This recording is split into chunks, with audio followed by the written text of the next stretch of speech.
Greetings, friends and foes, and welcome along to Keep Your Friends Close and Your Animes Closer with me, as always, your anime... I own a bar?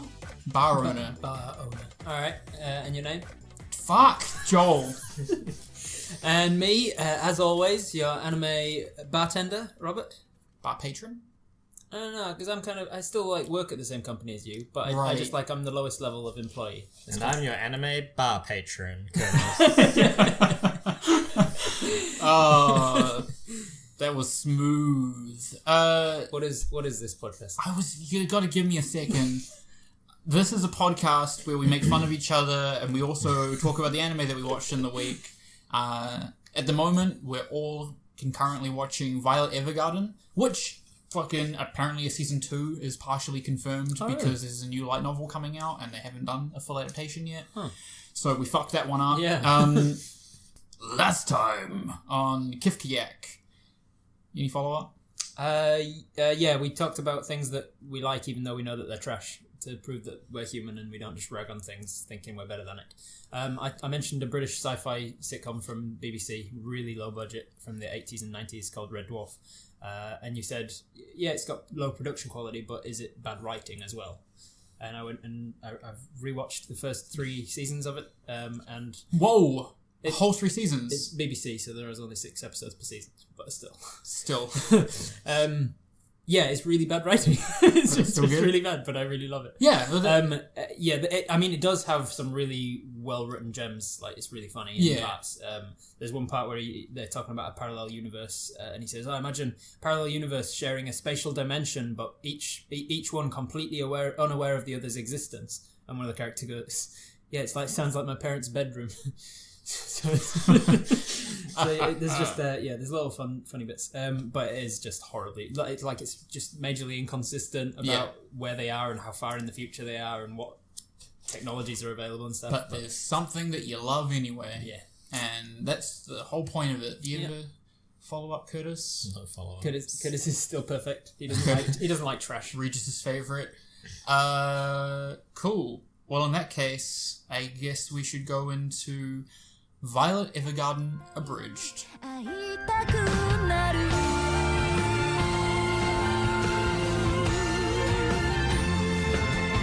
So, episode 4, title. You won't be a tool, but a person worthy of that name. AKA Iris's episode. So Iris, one of the other dolls, she gets her first commission as an auto-memoirs doll. And it's not only that, but it's commissioned in her hometown as well, so she gets to go home and see her folks. She's really excited for it, but unfortunately she falls down the stairs and breaks her wrist.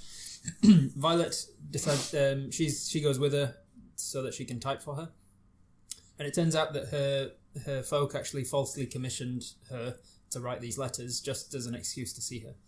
Violet says, that is against the rules, and so she excuses herself. And so they say, we'll have to actually get her to write something then.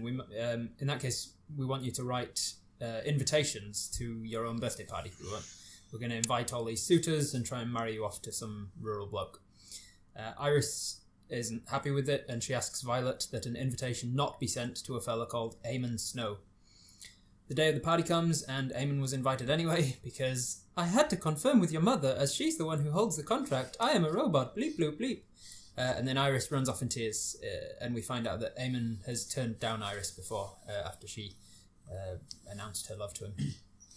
Violet goes ahead and tells everybody this, and Iris gets mad at her again, but she forgives her, and she tells her the story of what happened when she told Eamon that she loved him, and Violet learns that it takes courage to say I love you, and again she reiterates what happened when Major Gilbert said it to her. Between them, they write apology letters to everyone for screwing up the party, and then Violet invoices her for the letter writing, because letter writing is my job. Why would I do it for free? Exactly. I am a robot. Human cycles relations. The letter, it turns out the apology letter is actually written really well, and Violet is getting much better at writing. Iris reveals that she was named for the irises that were in bloom when she was born, and then we see a flashback to Major Gilbert giving Violet her name after the flower, Violet. Episode 5, title. You write letters that bring people together? Question mark? AKA, the worst episode. Princesses episode. I'm glad I'm not the only one. We'll get to that This then. is dog shit. Lieutenant meets with some military fella. I wasn't clear on I who he forgot to was. pick up his name again. Fuck. They talk about the war. And we learn that the war was between the Northern Alliance countries, which was led by the Gardrick Empire, against the Southern Union countries. We learn the name of two of those countries, Drossel and Flugel. And now it's been a time skip, and it's several months in the future now, and Violet has been commissioned by Princess Charlotte of Drossel to write her public love letter to her arranged groom, the Prince of Flugel. We learn that Violet is somewhere around the age of 14, which we'll come back to later, before we suddenly jump on that with all... Ugh.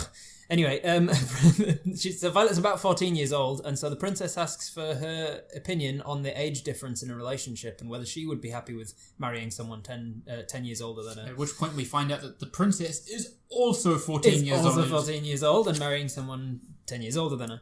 She asks Violet's opinion on loveless marriages, and Violet has no opinion because she has no opinion on anything related to emotion. This angers the princess, who yells about Violet not even being able to change her facial expressions as she speaks. Violet pinches and pulls at her own face until it sort of forms a crude smile.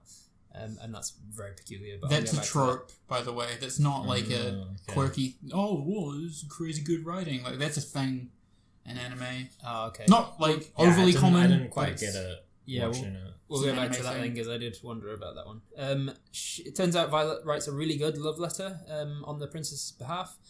The princess is still upset, though. She tells her story of her coming-of-age party when she met all these suitors and she met Prince Damien, and she feels like his letters are meaning nothing because they're only written by a doll and they don't actually express the words that he would say in real life. Violet thinks she recognises the wording of these letters that are coming from the prince, so she goes off to find his doll. She finds him. She finds the doll, and between them they agree to let the prince and princess respectively write each other in their own words. They go back and forth with these much more heartfelt letters until eventually they get engaged. Violet leaves. The princess gets married, and we find out that KYFCaYAC was the doll. Was Damien's doll that the whole time? Yeah, obvious, wasn't it? At the very end of the episode, Gilbert's brother Dietfried greets Violet as she arrives back in her own country, and he calls her a monster and says, "You killed my comrades and now you're writing letters?" At which point Joel was like, "Oh, that's the juice. Oh yeah, something's happening now." And then now, episode 6 title, "Somewhere Under a Starry Sky," in which the TV show, it cucks you. It's like, you want the juice? Yeah. Fuck you. And then it doesn't mention Dietfried at all in this episode. This episode's aka Leon's episode. Two dudes are up in the mountains talking about the job of a doll. One of them says that the very existence of these memoir dolls makes him angry for some reason.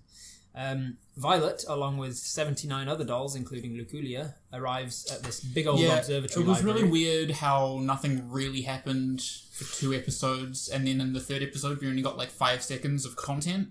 Yeah, it was so weird that happened. The dolls are each to pair with one of the monks and type up some manuscripts. Violet pairs with Leon, a fella called Leon, and then he speaks really fast, but she manages to keep up with him. A couple of the older monks start bad-mouthing Leon within earshot, and she defends him, saying he's alright to work with. She is still eating alone out of habit, even several months later, and Leon invites her to watch Ailey's Comet with him in 3 days.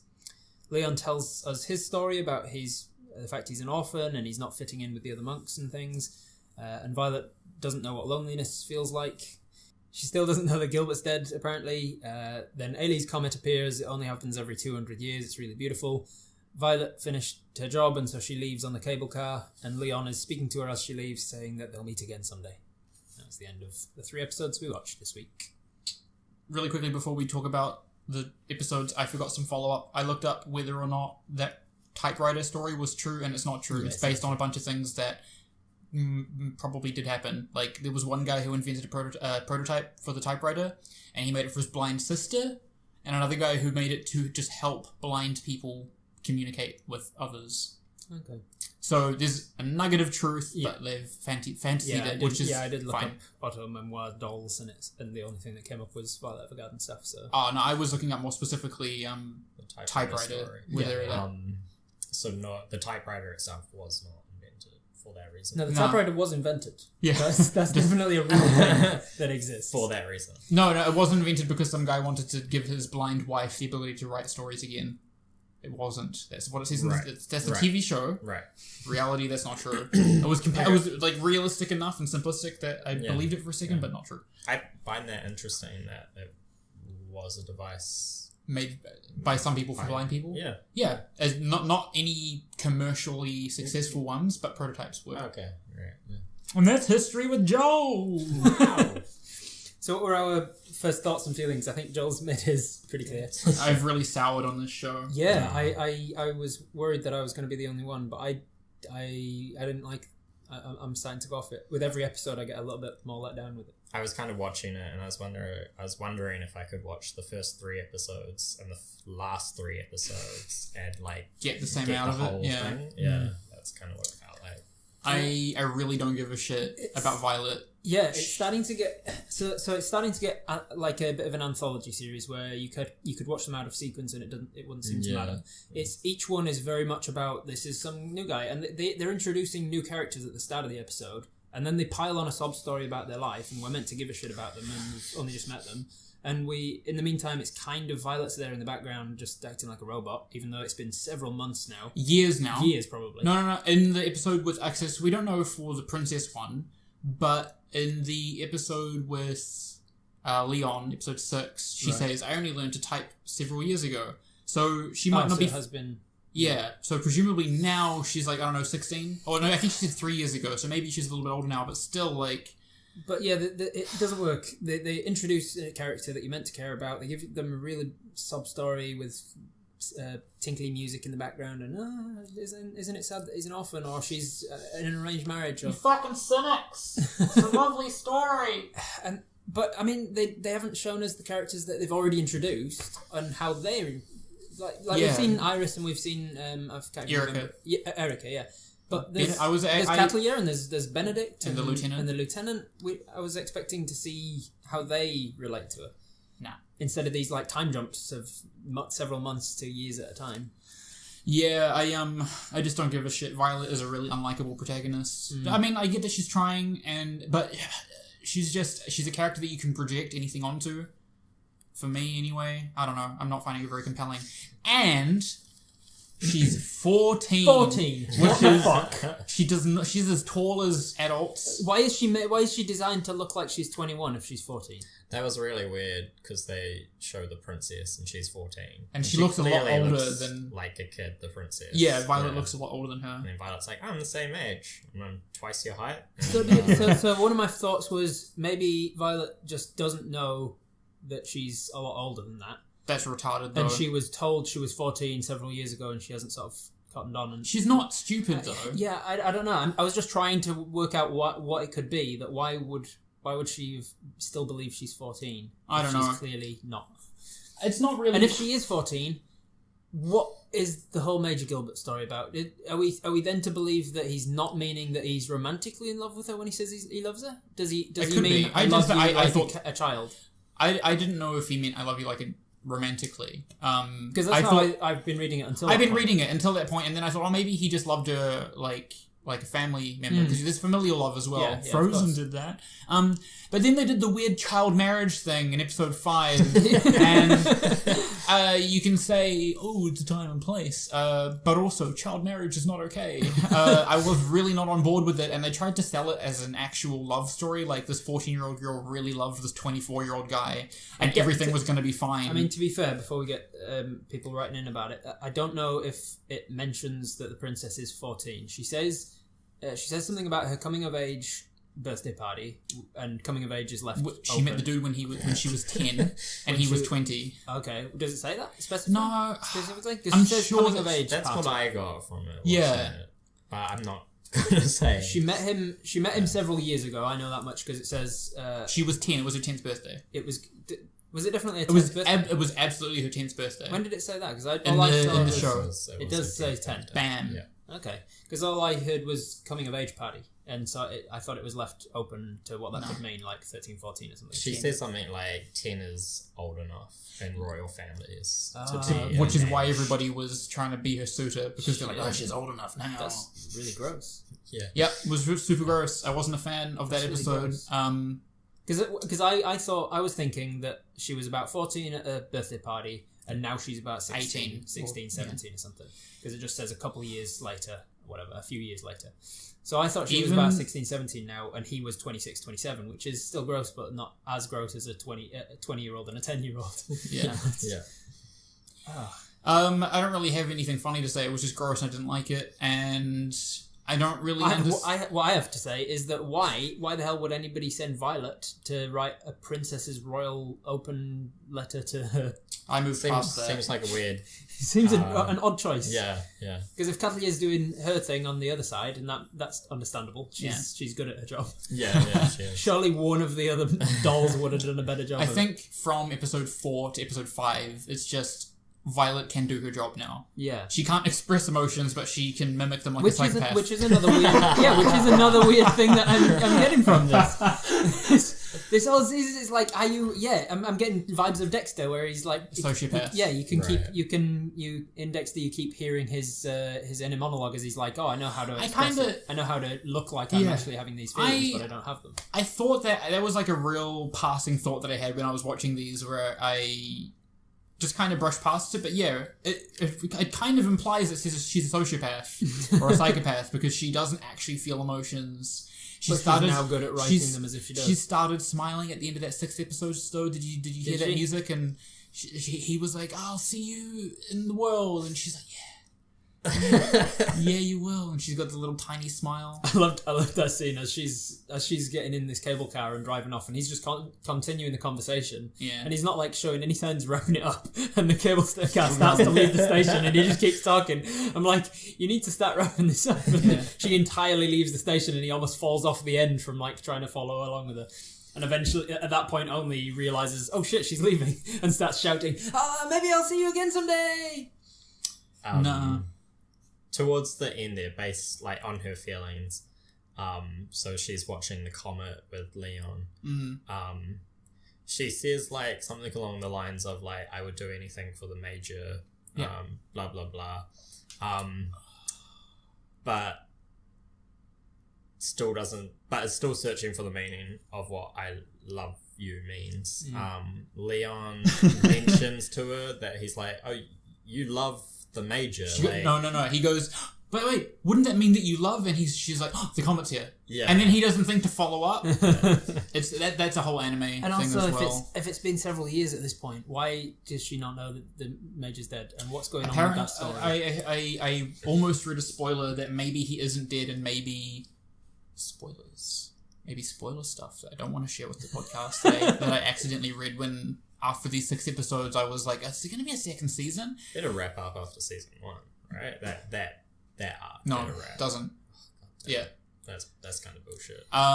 So yeah, I'm basically getting disappointed with it. I keep getting reminded of a very much like a Data from Next Generation vibe from her. She's just an android, and she's trying her best to work out how to. And yeah, tell me about the pinching face thing then, because I was like, are they trying to indicate that she's legitimately a robot now? Is she because like, she can't fake a smile. She has can't no even. Yeah, facial she has no facial muscles. muscles to actually smile.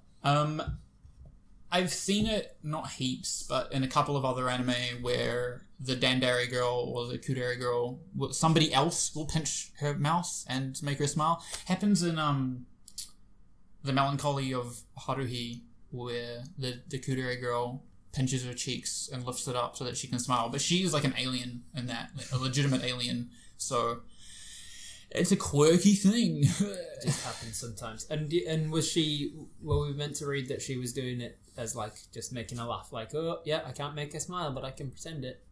No, see, I think it's supposed to be. I don't. When I see that, Or can she genuinely not smile? When I see that, I see it as. I think it's like supposed to be cute. There we go. Yeah. Like, that's so cute. She's cute. I there really wasn't anything new. Well, I think like the whole theme of the show is like what she's searching for. What I love you means, and it's got like romantic themes throughout the whole thing. I don't know if you guys are into that. Because like it's really personally, boring. it's not my thing. But I'm sure there's people out there who love it. I don't doubt it. Like, and don't get me wrong, it's much better than some of the other stuff I've watched. But it's just boring. It's not. It doesn't feel well written to me. The characters don't. They don't stay true to what they. Like, Iris is really upset that not only as Violet, who she thought was kind of a friend, not only has she kind of betrayed her trust and invited her ex-boyfriend, which she specifically asked him not to. Not only has she done that, and then she's gone off and told her family about why she's upset and everything without asking her permission to talk about it. Not only has she done all that shit, she just then forgives her immediately. She's angry at her and she's mad, and Violet's like, "What? Why are you mad? I feel like you're mad at me." And she's like, "Oh, never mind. It doesn't matter. Yeah, it's just that I loved him one day." And she just starts telling her the story. People treat Violet really strangely. Like, I can't be mad at her because she is basically autistic. That's the feeling I was getting from they're Iris. they're when she treating her forgave like so she's actually special, or it's really strange that I actually thought that Iris was the best of the 3 episodes because there was some pretty complex emotional stuff. Yeah, like I she just felt thinks like that she she's important. Forgave it too easily. No, I agree, but I'm just saying up until that point, it's actually pretty well written with her having these complex emotions about being back home and her family wanting her to move back there and to settle and marry a guy. I liked all that stuff. I actually kind of enjoyed that because I wanted to see more of that from the characters that we've already established, the people we know about already. I kind of enjoyed the first episode, and like as dull as like a protagonist as Violet is, I thought in that episode she was good at bringing truth to the subject in her robotic way. Like, Iris's thing was that she was lying to her family because of whatever, like, issues she's having in her life. And then you have Violet, who just basically just spills all her secrets to her family. And I suppose, like, that is a harsh way, but I think it's kind of what Iris needed. Otherwise she would have gone away still being upset with her family like being upset with her. Like, it was Violet who brought them back together and like sort of solved those issues. I don't know. No, I agree. I think that unanimously we all enjoyed the 4th episode the most. That's good. Predictions. What do we expect is going to happen? What is happening with the Dietfried story? Yeah. Why did he come back into it, and why was he upset? Oh, it's the hook. He's gonna come in and he's gonna be I gotta come back for more. I gotta watch another 4 episodes before I find out more about what Dietfried's up to. Oh. Can I ask clarification on that? He came in and he's angry at Violet, and he says, "You slaughtered all my comrades and stuff." So was she fighting against? And then he captured her, people? and then he gave her to Gilbert. And then Gilbert trained her to work against wherever she came from. That's how I interpreted that. So Dietfried and Gilbert are working for the Southern Union. Sure. Violet was working for the Northern, whatever they were called. Or she was the child assassin or whatever, So she was with the enemy, effectively. Yeah. And then Dietfried, after she slaughtered his men, he captured her, saw that she was an assassin, a very capable weapon, and gave it to his brother. Yeah. Okay, that makes sense. And now he's upset that she's ruining her potential. She's like, you could have been so much greater than this. No, I didn't think it was about ruining potential. He's like, you don't deserve to live a happy life because you're a killer. Okay. That was how I interpreted that. Wait, what? Say that again. So Dietfried captured her Violet. Gave her to Gilbert. Yeah. When did she kill all his comrades? Before he captured her. But then he wouldn't have been happy giving her to Gilbert. Maybe he would. I don't know this guy. He seems like a psychopath. He's like, I hated my dad. Another psychopath in the show. I don't know. We don't really know enough about him to make broad speculations. This is he could have still been pissed at her for killing his comrades and know that tactically, from a military perspective, she's a fantastic tool to use. She's only a young kid, probably like 12 at this stage. You know why this show is not good and why it's boring? It's because it's not funny. Nothing funny ever happens in this show. Well, and it's so sappy. I want to know what her response to that was. Did she just like walk away? Like, even that wouldn't have been funny. The show needs more jokes. Fuck you for saying, oh, it's a serious drama. Fuck you. It needs jokes or Violet punching more people So are we going to see more of her in episode 9, and then not in episode 10? being an assassin and stuff? In episode 9, we see Dietrich capture her, and him be like, now that I've captured you, he's going to just like explain exactly what's happening. But now that I've captured you, I would kill you because you did just kill all of my men, as we just saw. But I'm gonna give you to my brother, and then he'll do some stuff with you.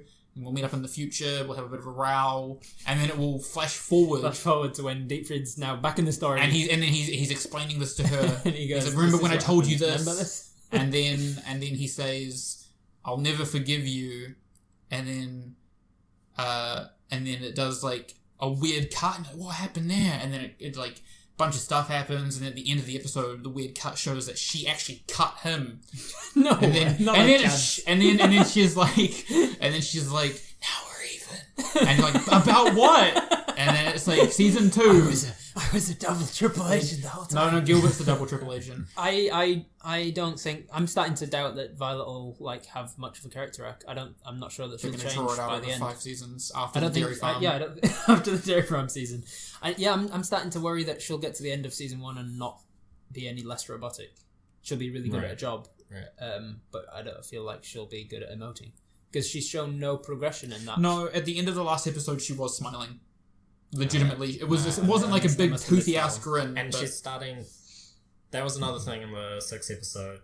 She was like, explains this feeling, and he's like, "That's loneliness." So she just doesn't have like the vocabulary. She's starting to learn what those feelings mean, I guess. Yeah, she experiences the feelings, but all right, yeah, that's a good point. So maybe she's gonna start changing. It's just taking too long, from my taste. So formula of the show, is it going to continue like it has? Each episode's just going to be standalone effectively, with a little bit of a flashback or a flash forward of somebody betraying somebody else, and maybe somebody getting cut. Yeah, and nothing will happen in between that except for Luculia will show up and she'll be like, "Hey, check me out, look at me," and I'm like, I'm the best girl. Gone. Fuck. Predictions, Curtis. You didn't predict anything. Gilbert is she made him up. He's not real. It was Dietrich the whole time. She killed a bunch of people and she can't live with herself, so she's created this whole that would be manifestation of this Gilbert guy, and she wants to find out what love means because she didn't experience that growing up. That would be a really entertaining twist, actually. Because then you'd look at why the lieutenant hasn't ever actually just told her Gilbert's dead, and why he keeps saying, "I'll pass the message on." He's kind of just like going along with a delusion about this. Do you know what it really is? There's a 50-50 chance that I'm right on both of the two things I'm going to say, so you guys are both wrong. Okay, right. Gotcha. So either Gilbert is the double triple agent, or he owns the dairy farm from season 3, and she takes it over because he's dead, but she has to go through the estate, and there's the second season essentially just like a court case with her and Dietrich trying to get the estate, and then she finally wins it. Season 3, Violet Evergarden, Home on the Range. Forever gardening. Forever gardening. Yes. Love it. Okay, favourite moments. Okay, my favourite seems to be moment was the little hand animations that they do. They're the right amount of intricate to make me appreciate the amount of effort that went into them. Because her hand designs are actually really interesting, and I like them. The robotic hand. Yeah. Nice. That's me. That's my favourite bit. That or just Iris's character. Yeah, it would have to be something in the Iris episode, I'm sure. I'm thinking maybe when they arrive and Iris is really excited for starting a job, and then she steps off the train station platform and straight into a dirty puddle, and she's like, shit. She's like, back in the rural life. Or moments later when Violet meets her parents and she does her robotic sort of, "I'm an Otto Memories doll," and she gives her spiel, which she always gives. "I will go anywhere on earth to meet you," and blah blah blah, and she gives a big bow and her curtsy in her beautiful doll dress, and they're like, "Wow, doesn't she look beautiful?" And Iris goes, I'm dressed like a doll too, I'm standing right here." She's butch though. Yeah. Which isn't bad, just did whatever. I also liked that bit. Crazy shots, shots of her feet. her feet and her face, I'm Violet. I can't do it. Sounded like Borat. When Iris gets given irises from her dad, her like face lights up, and then she's driving past. They're in the train and they go past this field of irises, and she tells that little story. I don't know. That was nice. That was quite pretty. Yeah. Was the animation as it was the last time? You were talking about how it's pretty bad and stuff? Because I was looking out for it this time and I still couldn't tell. They didn't have as many painterly inside environments, and if the one that really stuck out in those first 3 episodes was in that old lady's house. There hasn't been anything quite that jarring to me. I didn't really notice it. I've also just kind of become accustomed to the style that they're going for. It was all fine. Yeah, I think it's just a different style. Yeah, it took me a little bit of getting used to. But it's all fine. Still some good little subtle stuff. I did kind of like when Leon is grabbing the bread and he's all tense and he rips the bread up. The way that they were animating his hands tensing around the bread wasn't just like a twist and grip. It was like an anxious little... It was good. It was a good amount of detail. But you know what? Fuck all that shit. We're moving on to We've Been Review.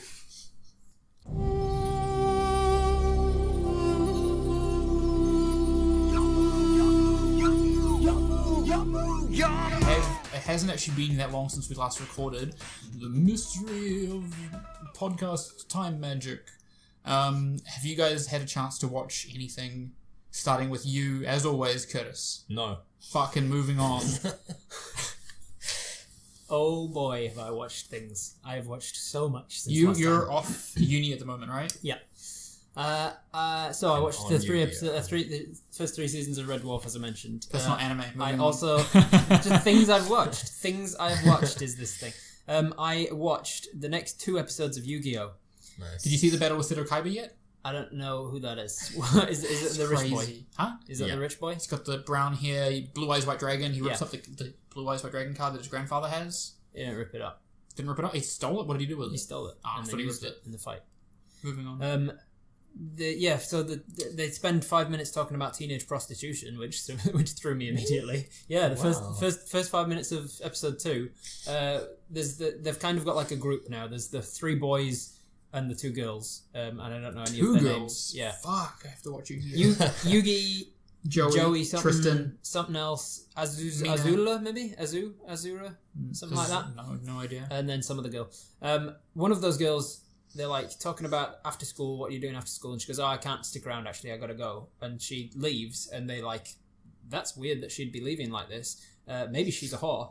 Kind of. Wow. It says there's a name for it. It was subtitled, and it was like, maybe she's it was something like call girl. It wasn't call girl, it was like a euphemism for call girl. And it says, there was a little note appears at the top of the screen. You watching this on Netflix? No. It's on Netflix at the moment. Is it? Yeah. That would have been easier to find. It comes up in the subtitle. Maybe she's a call girl or something. And then it pops up at the top of the screen. A call girl is a Japanese word for a woman who sells herself for sex, effectively. And I'm like, I know what that word is, and I forgot about that. Yeah, we'll talk about that one day. So the next day, after school, she goes, I got to take off again real quick. And so the other girl follows her. And so the next day, they both say, "Oh, got to take off again real quick," and they both go, "Maybe they're both whores now." And the next day, so one of the dudes follows them. Yeah. And the next day, all 3 of those take off, and you're starting to go, "Is this like some sort of invasion of the body snatchers thing or something?" And Yugi turns to the other fella who's been saying she's a whore the whole time and says, "You're not going to say he's a whore as well now, right?" And he goes, "Well," and so Yugi and the final fella, they both follow. All 3 of them, and they find out they've got a part-time job working at a burger bar that they were ashamed of. And they just get jobs? Yeah, they just get jobs immediately. So the first thing that I was confused about is that they say that the reason they've been sneaky about it is that school doesn't allow them to stop on their way home, and it also doesn't allow them to have part-time jobs. Maybe. Is that like a thing that Japanese... No, that's not. I don't know. I haven't heard that, but moving on. It's weird that the schools would have that much say over people. I played Persona, and I can have as many part-time jobs as I fucking want to in that game, and that's really Japanese, so I don't know. You can work at a flower shop, at a burger place, at a ramen place. Nice. Heaps of places. So then, so then there's an escaped convict who's always eats at this burger bar, and there's another escaped convict who's framing the first guy for things, and they get into it at this burger bar while Yugi's there, and he takes one of the girls hostages and puts a blindfold on her and tells everybody else to get down and face the floor so nobody else can see what's going on. He says, "You the little boy," it's pointing to Yugi, and he says, "Bring me some water or something."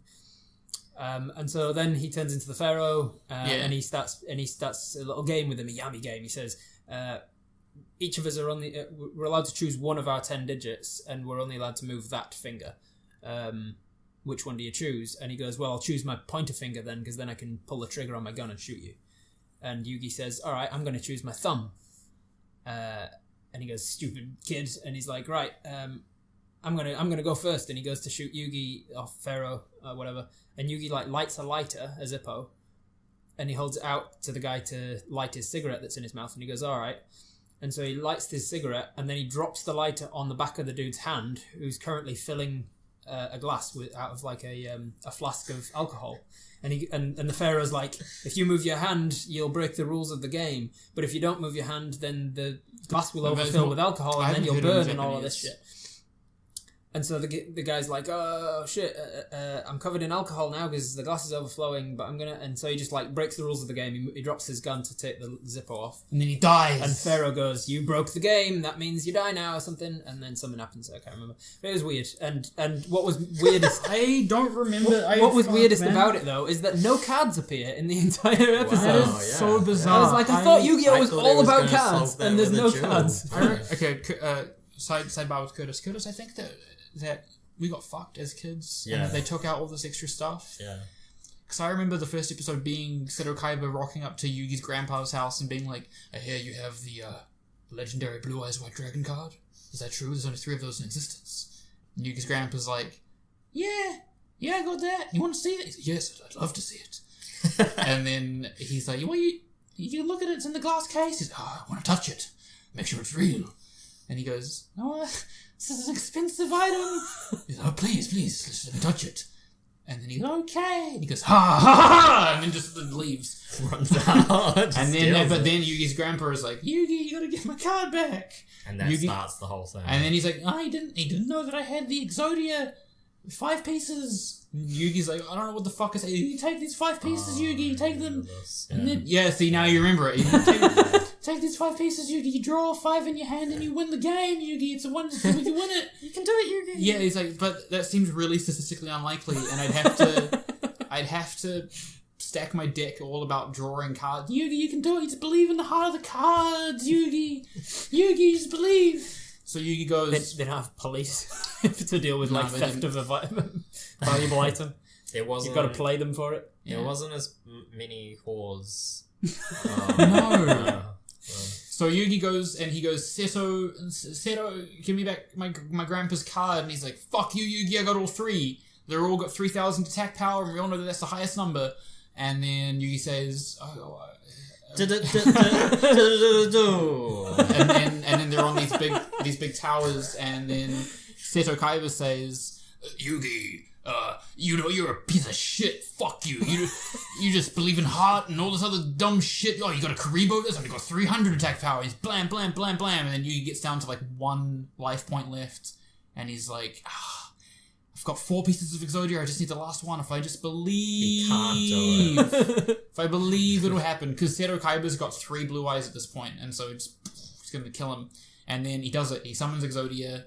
And he wins, and Seto's like, "No!" And then he doesn't give the card back. So this sounds like an alternate pilot. You know when they do a pilot and then another one. So the similar elements but completely different happens in episode 3. Episode 3, a rich kid arrives at school, and they're like, "Oh, there's one new rich kid." And Yugi says, "Hey, do you play cards? I love playing cards." And the guy's like, "Do I play cards? You should come around my mansion tomorrow, and I'll show you my card collection." And so they all go around this rich kid's mansion, and he's just got like the most boss collection. It takes up an entire room, and it's all the walls of the room and everything. And Yugi says, "Oh, my grandpappy's got a blue eyes white dragon or something." And the kid's like, "What?" And so they go around to his grandpa's house, and he's like, "Hey, I told this kid that you've got a very priceless collection, a collectible item. You don't mind me blabbing this around town, right?" He's like, "Sure, here it is," and he shows the kid. The kid's like, "Oh my god, that's amazing!" And then the next day, Yugi just takes it to school because his granddad allows him to take it to school. And so the kid asks to see it again at school, and in the meantime, he's made like a fake one, and he swaps it out, gives Yugi the fake one back, and Yugi leaves. The two bully guys who are now Yugi's friends, they go up to the guy, and he's like, "Hey, I saw you switch out that card. You better give Yugi his card back." The rich kid's bodyguards beat the kids up and say, "Piss off." Yugi turns up and says, "Hey, I saw you switch the card. I was hoping that you would just give it back. I was hoping you'd come to your right mind." So the kid's like, "Fuck you! I've got the card now." And then the Pharaoh comes out and he says, "Right, let's play for it then. Let's play Duel Monsters." What the fuck is happening? Is Duel Monsters like the main Yu-Gi-Oh? You're making me have an aneurysm. Yeah, Duel Monsters. That's what they keep calling it. This isn't what happens. Yeah, they play Duel Monsters. Right. So Duel Monsters. So they lay out a table, and he says they've each got terrains. There's graveyards and volcanoes and fields and stuff. That sounds like what you were saying before about bugs. If you play them on grass, they're better. Right. No, that's not even what happens though. What is going on, Robert? What have you done? Where did you send me this link? Where's my Yu-Gi-Oh? Send me this link. So then does he know what? So he's playing the card, and the Pharaoh's much better at it. But then he secretly takes the blue-eyed white dragons out of his pocket and puts it on top of the deck, and then he plays it, and he's like, "You can't beat that because nothing can beat it." It's not even how you play blue-eyed white dragon. And so he tells the blue-eyed white dragon to attack in a very Pokemon style, and it doesn't. And the Pharaoh's like, "No, it won't listen to you because you haven't got the heart of the card. His heart belongs to my grandpa." And so so the blue-eyed white dragon melts away and dies. Wow. And then and the card disappears because he says, "Yeah, this is a Yami game. It's not just a regular game. Once you actually play the card and they lose, the card disintegrates." Shit. So now the card has disappeared. I don't know what's happening. And then Yugi grabs the next card out of his deck. Blue Eyes White Dragon? No, it's a resurrection card, and he goes and then he resurrects the blue-eyed white dragon, and then he kills the guy. Kangaroo Court. But the rich kid has disappeared, so he's like a returning villain apparently. So what the fuck is happening? We have to stop talking about it because I'm getting legitimately upset. So yeah, that's Yu-Gi-Oh. Should I continue with that? That's not Yu-Gi-Oh. I don't know what's going on. I need to Send me find the it fucking on link and then find. Oh my god, I'll find it on Netflix and see what I've done wrong. I want to know what is going on. That's alternate timeline. We can't keep talking about this. I also watched Devil's a Part-Timer. I don't have much more to say about that because I'm just still enjoying it. I really did like in this episode, the devil had to like go along to try and find like a gateway to another dimension because it's a potential area where he might be able to get his power back, and somebody says something about if you hear a particular monster like a demon, it's already too late for you. They rip your heart out and take your soul to hell. And then he hears like a scraping and he screams like a girl. And after the fact, I realised it's the devil screaming about the prospect of being taken to hell. he's terrified of being taken to hell. And then it turns out that he was just sent on a goose chase to get back a Game Boy for Elziel or Lucifer, actually. Lucifer, yeah. That's a good episode. Yeah, it's pretty funny. I watched the first episode of Lupin the Third, and boy, was that difficult to find. Because there are so many different things that are called Lupin the Third. Well, they seem to have Part 2. They've rebooted it a load of times. There's like movies and stuff. They haven't rebooted it. I started watching one that just said Lupin the Third. It didn't say anything else about it. And then I was like, this doesn't seem old or dated at all. Yeah. And about 10 minutes into it, I'm like, they haven't gotten to any sort of racing story yet, so this can't be it. Yeah. They can't fit all of the story Kid has told us about into the only 20 minutes. So then I found the real one, and I was like, this is really dated. This is really old. The second episode is a lot better, but also much, much stranger. It was great. It was so much hassle to try and find where to watch it, though, that I don't think I'll be carrying on with it. We're in New Zealand, and New Zealand has bad licensing for things. End of story. I also watched the first episode of Miss Kobayashi's, and I actually found that pretty funny. I thought there was some really funny elements to it. I disagree, but we'll get back to that on my turn. And the final thing that I watched this week was all of Agretsuko.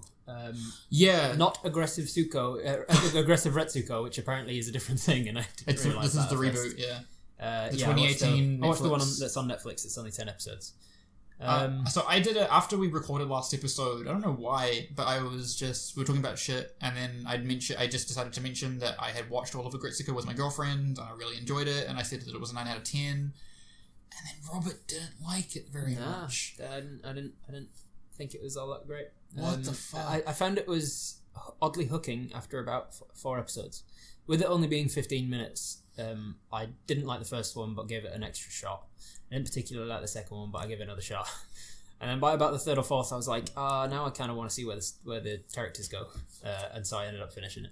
I just found it weird and jarring. It was just odd that she's like a timid little red panda. Do you like BoJack Horseman? Yeah. To me, it's just Japanese BoJack. I don't know. But less depressing. I really enjoyed it. I really liked that she liked death metal, and also working in a office environment for 15 minutes before we recorded. I just had a big old vent to Robert and Curtis about my working life. It was good, man. Well, I really enjoyed it. You've got a music taste that is vastly different to mine, and you also work in an office, so maybe it just gels with me. Maybe it just gels with you that doesn't. With heavy metal throughout it. Oh yeah, she like vents her aggression about being an office worker that gets shit on by a boss and stuff all through. Like every night she goes to a Japanese karaoke, hires a room to herself, and sings, and then just screams death metal. And she turns from this like cutesy red panda to like she gets like huge fangs and screaming eyes.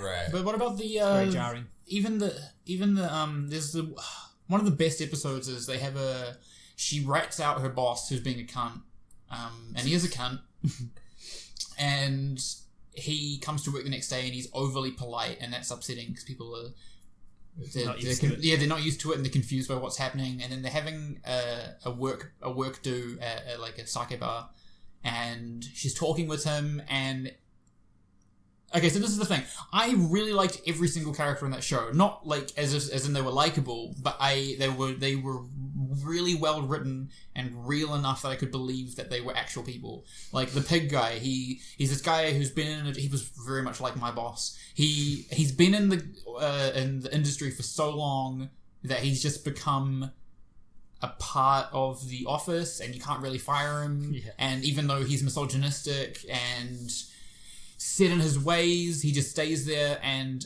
not that my boss would ever get chewed out because he's the boss. But yeah, this one time he gets chewed out, and I don't know, there was some really good, interesting moments of humanity with him where he was like reflecting on how things used to be and how they've changed, and then Retsuko puts her foot in it and admits that she's the one who ratted him out, and he does this weird rap at her. I really like that whole scene. I really like everything about that.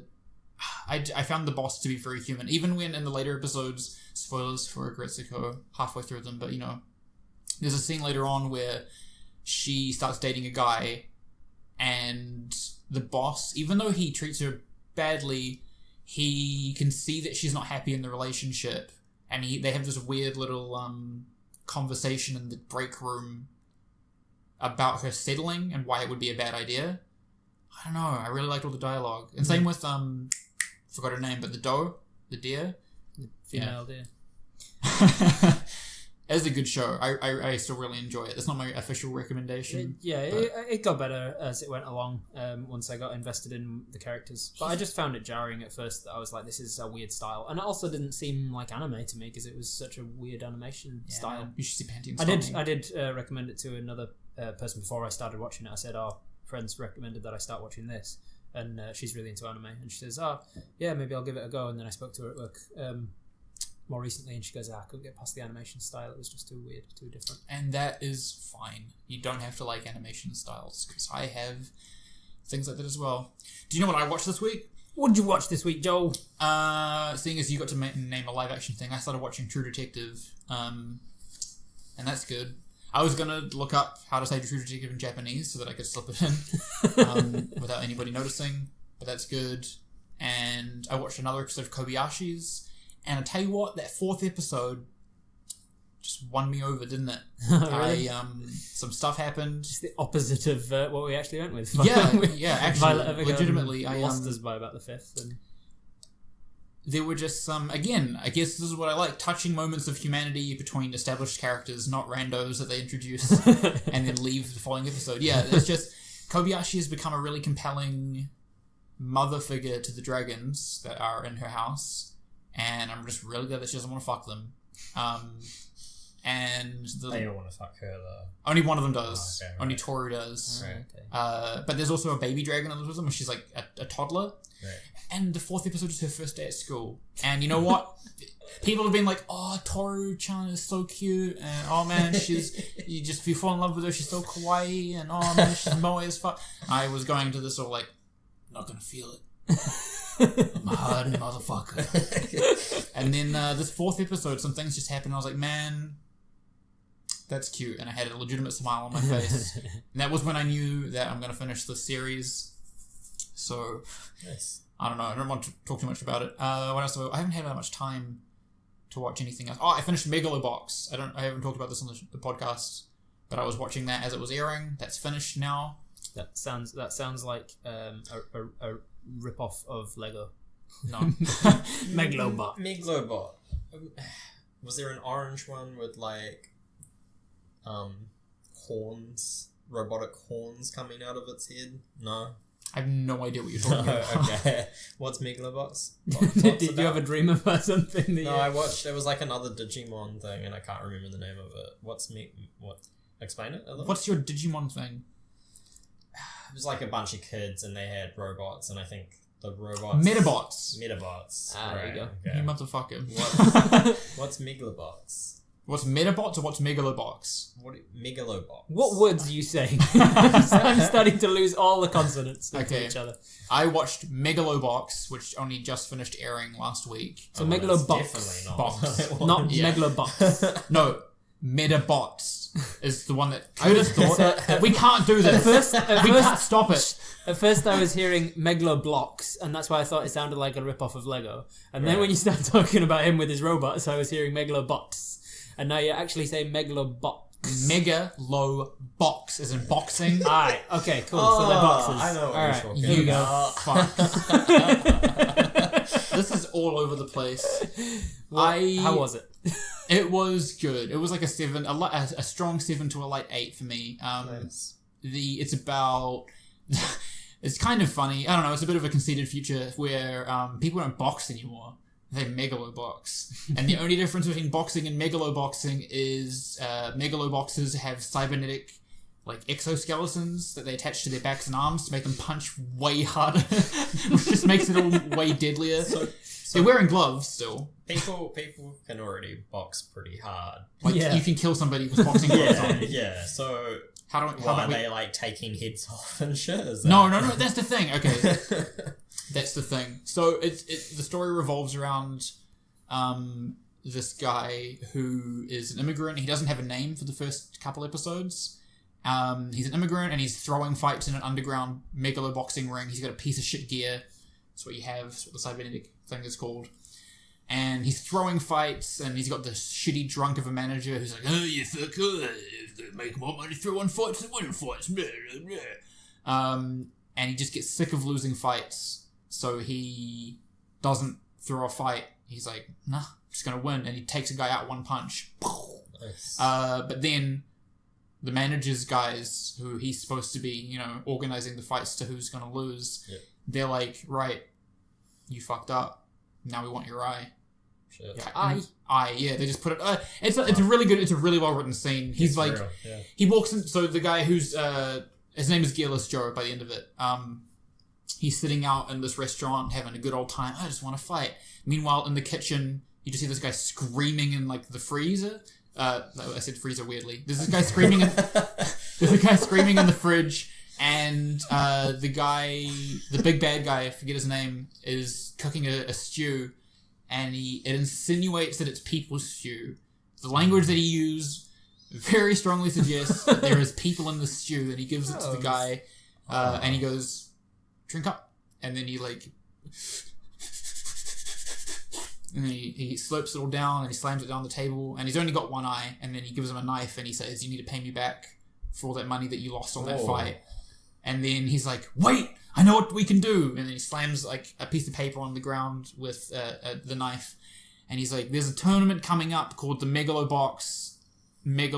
Match. And there's no rules other than there's no age restrictions, and you can just fight. If we can get in this, we'll make your money back, I promise. And the dude's like, all right, you got one shot. And then there's some other stuff that happens, but it's all secret. Anyway, so Joe is like, they set him up with a fake ID, and he decides his name is Joe, and then they're trying to get him gear, and his old gear gets broken, and then he's starting at the bottom of the roster, and they're like, fuck, we've got no gear, we've got no money, I know how to make a quick name for yourself, you fight these people wearing no gear. And it's pretty compelling. I don't want to say any more, that's like this is like the first 3 episodes. It had a really good art style. And I'm not going to be adding anything that you guys who are listening, who aren't Robert and Curtis, haven't already heard. But it looks a lot like 90s anime, like Cowboy Bebop, and a little bit like Samurai Champloo, even though I know that didn't come in the 90s. So it's got a distinctive art style, which I totally got on board with, and the writing is pretty good, although I will say in my opinion, the last antagonist, because it's like a tournament, right? He's going up fighting, punching people. The main guy who's antagonizing him through the whole show is the least compelling character in the entire show. So the last episode where he finally gets to fight this guy, and you can disagree with me, like, oh, the stakes. It's like, yeah, but a guy he fought 3 episodes ago who wasn't even that important was way more interesting. He fights as a war vet who has no legs. He's just got prosthetic legs, and they're fighting, and it's fucking like welting up and causing his stumps to bleed and stuff. It's good shit. Yeah. Sounds gruesome. Yeah. It's a good show. Yeah, but I mean, he's blocking these guys who are punching him with like cybernetically enhanced punching gloves. So I think I lost all kind of. It's just a boxing show. It's not because this one guy punches him just square on, and he does it like a face guard. I'm like, man, you're broken all your forearms bones and everything. What are the forearm bones called? Ulnar and radius. They're just destroyed. They're mush with that kind of punching power. Anyways, that was fun. And I watched The Incredibles too. It's not an anime though, so it is animated. It's animated. It's great. It's really good. Yeah, so I've heard. I've also been playing a lot of Yakuza, which is very Japanese, but maybe we'll extend the podcast into that. Curtis, yes, didn't you watch Neon Genesis Evangelion? No. You lied to me. Moving on. No. I have watched some, but I have got nothing to say about it yet. What comes next? I do a recommendation. Oof.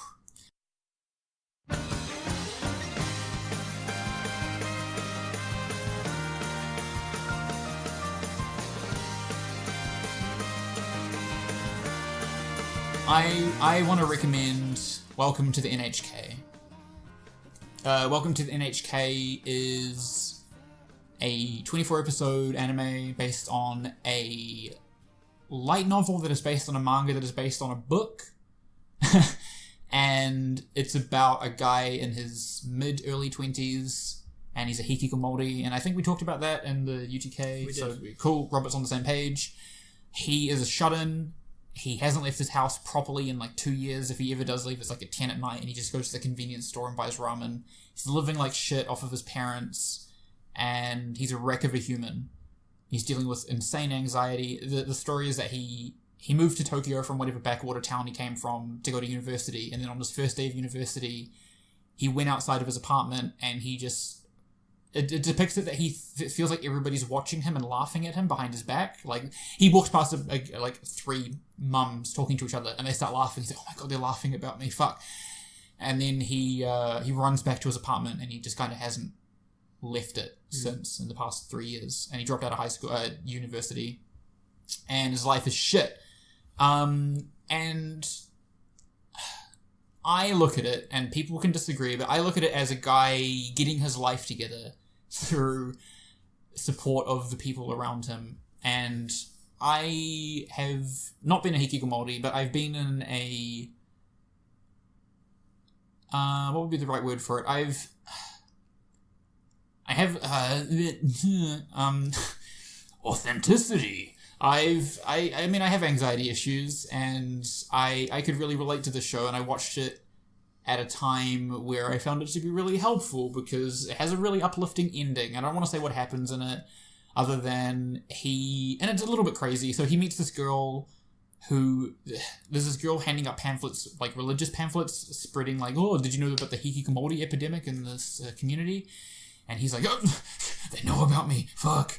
And she demands that she meets him that he meets her in this park out after at like 8 or something, and he goes out and meets her, and she's like, I know that you're a hikikomori, and I have this like program that will cure you. And so he's going to these classes and he's trying to get better, but they're not really following the rules, and he becomes friends with his neighbor, and it's all about learning to trust people more and take responsibility for your own issues. It's really funny and really sad at points. Like, he meets his senpai from high school, and she's not happy either.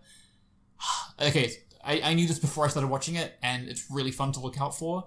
There's one point where he accidentally joins a suicide pact. Like, unknowingly, and knowing that that's what's happening makes it way funnier. It's super tragic, but so funny. And it has an uplifting ending, in my opinion.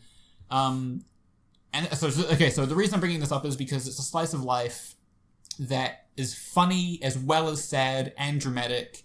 It has a range of things. It's not just constantly sappy or constantly funny or making light of the thing that's happening. I think it strikes a good balance. It's not perfect, but damn, it's good, and it actually means a little bit to me. So if you want to watch a slice of life, what's it called? Welcome to the NHK. How old is it? 2004. NHK being the Nihon Hikikomori Kyokai, or the Japanese Hikikomori organization. He believes it is a conspiracy of people who are making him anxious. Right. There's one part where he hallucinates in his apartment that his fridge is talking to him and stuff. And in the manga, he's a drug addict. So in the novel, he's a drug addict. That kind of explains his paranoia. Yeah. So let's talk about that for a little bit. So every single iteration up until the anime waters down the novel. So in the novel, he's like a drug addict and there are no secondary characters. It's literally just a guy. Wow, well, I think there might be one secondary character, but he's just in, I think the senpai is in it. Right. He's just in his apartment, literally talking to himself, going insane and doing like a legal version of cocaine. It's some made up drug, but he's hallucinating and having a fucking bad time, and it doesn't have a good ending. And then it got adapted into a light novel, and you can't sell light novels unless you have cute girls. So they added in the cute girl character. And then the manga made it a little bit more zany and a little bit more, anime. And then the anime it's an anime. It's still good, but it's an anime. Interestingly, and I'm not going to pretend like I'm the guy who found this out, but whatever. In the second edition of Welcome to the NHK, the novel, the afterword or the foreword, can't remember which, the author says, I wrote about this when I was struggling as a shut-in, as a hikikomori, and for a while, this really helped. It helped me get out of my rut, but then I started just making money off of the residuals from this, and now I'm back where I was at the beginning of this novel, and I don't see myself changing anytime soon. So by buying this book, you're enabling my lifestyle, which is super grim. I love it. It's pretty, yeah. It's such a weird look into humanity. And how weird and sad people can be when they're alone. So don't be alone. Find a support network. That was really well said. I related a lot to it as well, and I feel like it did help me too. Yeah, it helped me contextualize some stuff. So if you're an anxious person, it might help, or it might not help. But I don't know. It's good. How long is it? 24 episodes. It's not too long, and they're just like 25 minutes. Yeah. And there's arcs in it, like the Suicide Pact arc, which is very funny. I really forgot about that, and that like, yeah. It's so well done. It's like, black comedy at its finest. Yeah. It's so good. But yeah. It's the pyramid scheme. He gets incorporated in a pyramid scheme. Yeah, it's essentially a series of events where even though he's trying to get his life together, life just doesn't go for him. The main plot of the... I don't want to ruin anything else. Some of the surprises are really funny, so just go check it out. Welcome to the NHK. 10 out of 10! No, it's probably not that. This has been Keep Your Friends Close and Your Animes Closer podcast, where we talk about anime and also sometimes other stuff. Friends and foes, if you want to get in touch, you can do so at Keep Your Friends Close and Your Animes Closer on social media, or at KYFCaYAC at gmail.com. We'd love to hear from you, not from Regis. We are still getting Regis letters, but they're kind of short and sweet at the moment. They're not really substantial. If he sends in anything that's meaty, we'll read it out. But put some effort in, you fuck. But next week, I suppose that we'll be watching episodes. It's not long enough to drop. I suppose that we'll be watching episodes 7, 8, and 9 of Violet Evergarden. This is where it gets good. Maybe. Because this was the second quarter. Into the second half of it, it'll get good again. Definitely. It's a show. So we'll watch that next week. We'll also talk about some other stuff. But until then, I've been your anime bar owner. I was your anime bartender. And I was your anime bar patron.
Greetings, friends and foes, and welcome along to Keep Your Friends Close and Your Animes Closer with me, as always, your anime laundromat. That's not a position of authority. No, I take not. that one back. With me, as always, your anime web developer. I will build your website. I was a web developer last week. That won't work. Were you? Yeah, you were a server manager, so I was a web developer. Who were equals? With me, as always, your anime project manager. The deadline's fucked. Everything's creeping, and it's game over. Got to put the whole thing on again. Agile development. What industry do project managers manage projects for? Business. Business. All right, nondescript business. And your name? Oh, fuck. Joel, this is not even a joke. It's not even a horrible joke. start. This is a really horrible start. What is this? The first episode again. It's not a joke. Are we continuing? Mate, I don't think it's funny. Hi, I'm one of your co-hosts. No, you're not. What are you? As always, I am your anime business associate. What's like an entry position? Intern. Intern. Yes, your anime intern, Robert. Look at the fucking mic. What are you? Oh my god. You're project manager. Project manager. Yeah. You're intern. Business. Yeah, it's an intern. Associate, intern. And I'm your anime. Oh, I see what you did. I thought you were project manager for an anime. This is not the first time we've done this. This is the worst open we've done. I'm your project. No, I'm your. What the fuck? To be fair, I blame you. I'm your Project anime- manager is not a good start. I'm your anime cafeteria lady. Why We're not? starting Curtis. again. We're starting again. Let's this start. can go somewhere else. Fuck, I've man. been. We've only been doing this 6 months. We'll get better after 6 years. Oh man.